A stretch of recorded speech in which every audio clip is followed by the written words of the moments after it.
ನಮಸ್ಕಾರ next news ಗೆ ಸ್ವಾಗತ ನಾನು ಪ್ರೀತಿಕಾ ಬಂಗೇರ ಸಿಎಂ ಸಿದ್ದರಾಮಯ್ಯ ವಿರುದ್ಧ ಮೂಡ ಹಗರಣದಲ್ಲಿ ಪಾದಯಾತ್ರೆಯ ಮೂಲಕ ರಾಜ್ಯದ ಗಮನ ಸೆಳೆದ ಬಿಜೆಪಿ ಹಾಗೂ ಜೆಡಿಎಸ್ ಚುರುಕು ಮುಟ್ಟಿಸಲು ಸರ್ಕಾರವು ಸಜ್ಜಾಗಿದೆ ಸಿಎಂ ಸಿದ್ದರಾಮಯ್ಯ ಅವರನ್ನ ಬಲಿಗೆ ಕೆಡವಲು ಯತ್ನಿಸಿದ ಜೋಸ್ತಿಗಳಿಗೆ ತಿರುಗೇಟು ನೀಡಲು ಸಿದ್ದರಾಮಯ್ಯ ಅವರು ಸಜ್ಜಾಗಿದ್ದು ಬಿಜೆಪಿ ಅವಧಿಯಲ್ಲಿ ನಡೆದ ಹಗರಣಗಳ ಆರೋಪಗಳ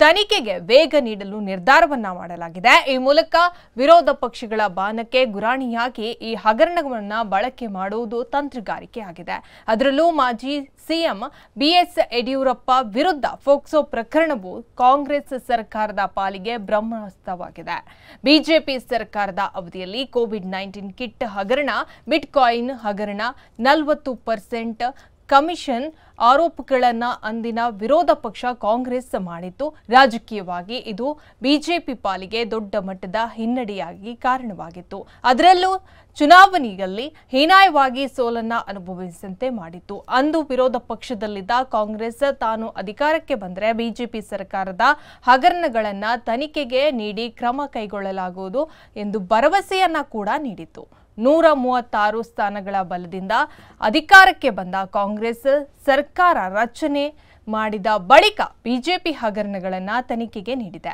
ಆದರೆ ಸರ್ಕಾರ ರಚನೆಯಾಗಿ 1 ವರ್ಷವಾದರೂ ಯಾವುದೇ ಕ್ರಮವನ್ನ ಮಾತ್ರ ಕೈಗೊಂಡಿಲ್ಲ ಎಲ್ಲೋ ಒಂದು ಕಡೆ ವಿರೋಧ ಪಕ್ಷ ನಾಯಕರ ವಿರುದ್ಧ ಕಾಂಗ್ರೆಸ್ ಕಠಿಣ ಕ್ರಮಕ್ಕೆ ಮುಂದಾಗದೆ ಮೃದು ಧೋರಣೆಯನ್ನ ಮಾಡ್ತಾ ಇದೆ ಎಂದು ಹೇಳಲಾಗ್ತಾ ಇದೆ ಹೆಚ್ಚಿನ ಅಪ್ಡೇಟ್ಗಾಗಿ ನೋಡ್ತಾ ಇರಿ ನೆಕ್ಸ್ಟ್ ನ್ಯೂಸ್ ಕನ್ನಡ ವಂದನೆಗಳು